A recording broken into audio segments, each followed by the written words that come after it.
Eh salut! On a déjà eu l'occasion d'aborder le sujet sur cette chaîne, mais vous le savez, pour moi, la lecture c'est une rencontre. J'entends par là que des fois, il arrive que des rencontres se passent pas forcément très bien, que ce soit pas le bon moment, pas la bonne heure, pas le bon jour, pas la bonne humeur, bref, et ça ne se fait pas. Eh bien aujourd'hui, je vais vous parler de ces livres que j'ai eu du mal à apprécier et même à vraiment terminer. Et entre nous, j'ai tout à fait le droit de ne pas terminer un livre, hein, tout comme vous avez tout à fait le droit de ne pas terminer un livre. Mais le problème ici, et ce qui est important, ce qui est rigolo, c'est que ces livres-là, enfin les livres dont je vous parle aujourd'hui, ce sont des livres qui ont quand même fait pas mal de rencontres. Avec ce livre-là que tout le monde me recommande, voilà, je sais qu'il est incroyable. Je le sais parce que tout le monde me le dit. Voilà, tout le monde me dit qu'il faut absolument que je les découvre, que c'est merveilleux, que c'est typiquement le genre d'ouvrage que je vais adorer. Et j'en suis moi-même persuadée et convaincue. Malheureusement, ça le fait pas quoi. J'arrive pas à le terminer ce bouquin, je comprends pas ce qui se passe. Le personnage principal me fait vriller.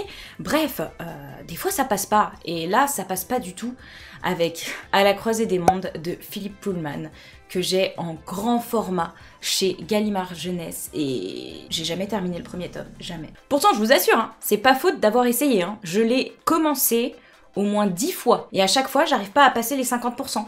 Je comprends pas ce qui se passe. Bref, comme quoi, la lecture, c'est subjectif, et que, y a vraiment des instants, en fait, pour lire. Comme je vous le disais dans la vidéo, notamment ce livre qui a changé ma vie, qui n'est pas du tout un putaclic, je vous le rappelle, il y a des rencontres véritables qui se font avec des livres, et autant j'ai essayé sur plusieurs, plusieurs saisons de l'année, à plusieurs âges, plusieurs périodes, autant j'ai toujours pas trouvé le bon moment pour découvrir À la croisée des mondes de Philippe Pullman et vraiment l'apprécier, mais je ne doute pas qu'un jour j'y parviendrai. Vraiment, je ne perds pas espoir. Un jour, j'aurai pas envie de tacler Lyra. Mais pour le moment, j'ai qu'une envie, moi, c'est de l'exploser. Elle me saoule, cette gamine. Voilà, elle me saoule. C'est comme ça. Et vous savez ce qui est le plus drôle là-dedans? C'est que pourtant, j'ai regardé le film. Bon, le film, il est vraiment pas ouf du tout, on va pas se le cacher. Mais bon, voilà, ça passait, hein. Tu sais, c'est le genre de film que t'aimes bien regarder à Noël, ce genre de truc. Sinon, j'ai tellement surkiffé la série, et je sais que c'est une très très bonne adaptation, je pense en tout cas que c'est une très très bonne adaptation. Enfin, le début de ce que j'ai lu correspondait assez bien à ce que j'ai vu, à peu près bien sûr. Donc, ça sous-entend que je suis vraiment susceptible d'aimer la suite. Mais non, ça ne le fait pas, ça ne le fait pas, et encore une fois, ce n'est pas grave du tout, parce que la lecture c'est subjectif, on ne peut pas plaire à tout le monde, on ne peut pas lire tout non plus, et malgré tout, j'essaye, je persévère. Mais si un jour j'abandonne et je me dis que c'est pas fait pour moi, ce sera pas grave non plus. Et je vous invite vous aussi à arrêter de vous foutre la pression sur vos lectures en fait. Il y a personne qui va vous taper parce que vous n'avez pas aimé un livre. Sauf si vous n'avez pas aimé La Passe Miroir. Là c'est autre chose, clairement. Un autre titre qui, là, pour le coup, est assez logique en fait au final, parce que il y a pas mal de trucs dans l'intrigue qui, moi, me bloquent. Vous connaissez un petit peu mes goûts maintenant. J'aime pas trop quand les femmes se font traiter comme de la daube, hein, comme de la merdoum, on va le dire, employons les termes, j'aime pas quand les femmes se font traiter comme de la merde, et c'est clairement ce qui se passe du début à la fin dans ce bouquin. Forcément, ça n'a pas aidé, mais j'ai jamais terminé After, par exemple, aussi. Pourtant, ça commençait plutôt bien, c'est addictif, ça se lit bien, bref, c'est une histoire que tout le monde connaît maintenant, je crois. Est-ce qu'il faut que je fasse un petit résumé d'After? En gros, c'est l'histoire de Tessa, une jeune fille qui est en couple depuis des années avec un homme un peu plus jeune qu'elle, qui débarque à l'université et qui va donc vivre sur le campus et va partager sa chambre avec une colocataire qui, de prime abord, semble bien différente d'elle, puisque elle aime faire la fête, elle aime sortir, tandis que Tessa, elle, a un train de vie un peu plus comme moi, tu vois, en mode mamie, en mode tricot le soir, lecture, voilà, tout ça. Même si c'est pas réservé aux personnes âgées, bien sûr, vous le savez, je plaisante, mais bon, je répète quand même, hein, on sait jamais. Et donc, Tessa arrive à l'université et va faire la rencontre de... bien sûr, du mâle toxique par excellence, Hardin. Voilà, un homme torturé, quoi, comme on en voit beaucoup, enfin très souvent dans la littérature. Et bien sûr, les deux vont peut-être tomber amoureux. Voilà, bon, en gros c'est le topo basique, vraiment c'est la base de la base, hein, mais je le fais quand même, on sait jamais, hein. Et donc, pourquoi est-ce que je vous présente After aujourd'hui? Eh bien parce que je l'ai commencé, j'ai lu 70% et le bouquin à chaque chapitre, j'avais juste envie d'une chose, c'était de le balancer par la fenêtre. Vraiment, vraiment, en fait, le moment où Tessa, sans trop vous spoiler, si ça vous spoil, mais bon, il y a prescription, Tessa, à un moment, trouve un stage dans une maison d'édition, et genre, elle a un grand bureau lumineux, c'est merveilleux, elle fait le travail de ses rêves, elle lit des livres, elle est payée plus que le SMIC. Bref, ça m'a juste... Enfin bref, ça m'a achevé. Clairement, ça m'a achevé, j'étais en mode, ouais d'accord, en plus, ils disent n'importe quoi et ils font croire à des jeunes filles que ça se passe vraiment comme ça, alors que bon, TMTC, on sait comment ça se passe, hein. Ça a été le point de rupture. Je me suis arrêtée, je n'en pouvais plus. Je n'en pouvais plus. Je n'en pouvais plus. Et pourtant, j'étais quand même, j'avais ce côté un petit peu, tu sais, genre, je savais pas trop parce que j'avais quand même envie de savoir ce qui allait se passer. Donc qu'est-ce que j'ai fait? Eh ben je suis allée demander à Nine, voilà. J'ai dit, hey Nine, je vais jamais le terminer, tu peux me spoiler s'il te plaît?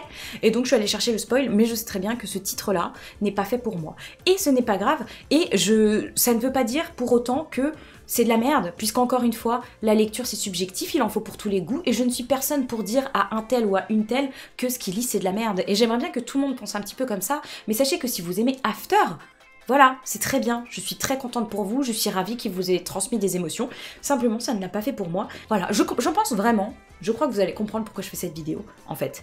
Mais on en parlera à la fin, on fera la petite conclusion, hein. Allez, bref. Autre livre que je n'ai jamais pu terminer, et pourtant c'est pas faute de l'avoir commencé à de nombreuses reprises. En fait, là c'est un peu de la triche, parce que c'est une saga plutôt, autre saga que je n'ai jamais terminée. Contrairement à La Croisée des Mondes, pour lequel je n'ai jamais terminé le tome 1, là il est question d'un livre, c'est d'une saga, donc de plusieurs livres, donc de plusieurs tomes, où j'ai dû lire 2-3 tomes, mais j'ai vraiment envie de terminer cette saga complète et je n'y arrive pas. J'ai beau me relancer à chaque fois, je n'y arrive pas. En même temps, quand tu vois la pavasse, tu te dis ok, on comprend pourquoi. Il s'agit de la saga Le Monde de Narnia de C.S. Lewis, qui est un grand classique également, que j'adore.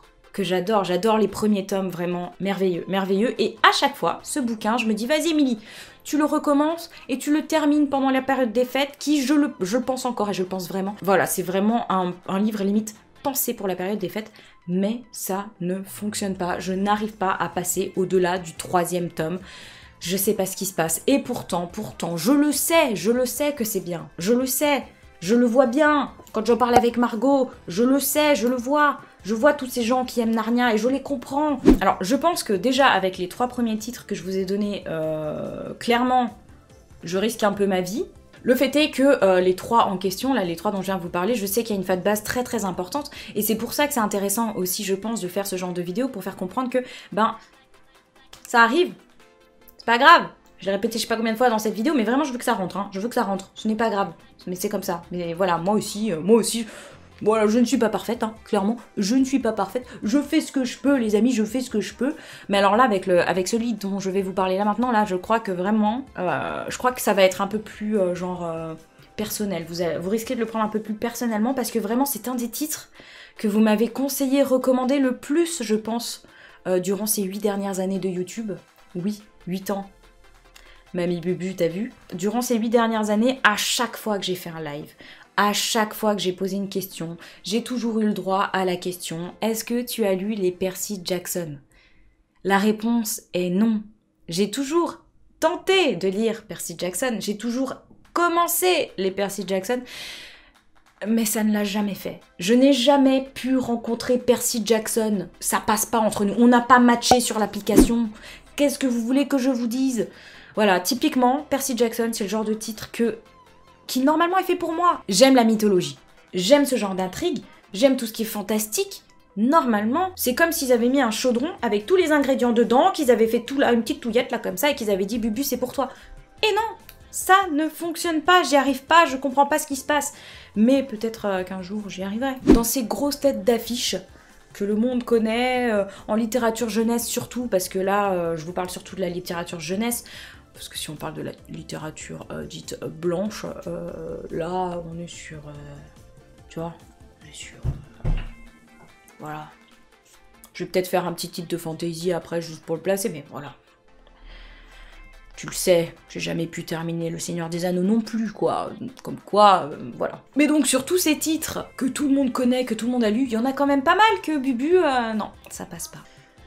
Je me sens tellement seule. Après Narnia, après La Boussole d'Or, après Percy Jackson, après After, je vais bien vous en trouver un petit 5e, hein. Ah, comme ça, parce que je suis généreuse, moi, c'est dans mon fond, je suis comme ça. 5e titre que beaucoup de gens semblent apprécier et que moi, ça passe pas. Putain, il s'appelle comment? Je m'en rappelle plus. Je sais pas comment j'ai fait pour oublier ce titre d'ailleurs, parce que c'est là, vraiment là, je le sens. Oh là là, je vais me prendre un shitstorm avec cette vidéo. Mais j'ai jamais pu terminer Le Trône de Fer, Game of Thrones. J'ai essayé, je vous jure, j'ai vraiment essayé. Je trouve ça indigeste, indigeste. Alors, on m'a dit que c'était à cause de la traduction.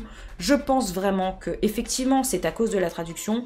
Le fait est que j'ai jamais pu terminer le tome 1. J'ai d'ailleurs jamais terminé la dernière saison non plus. Genre le dernier épisode, je crois que je l'ai jamais vu. Mais en même temps, je me suis fait spoiler partout, mais j'ai cherché le spoil parce que je suis vraiment une petite trouillarde. Moi, en fait, Game of Thrones, je l'ai regardé tout du long comme ça, derrière mes mains. Je me disais, ça va mieux passer en livre. Pas du tout!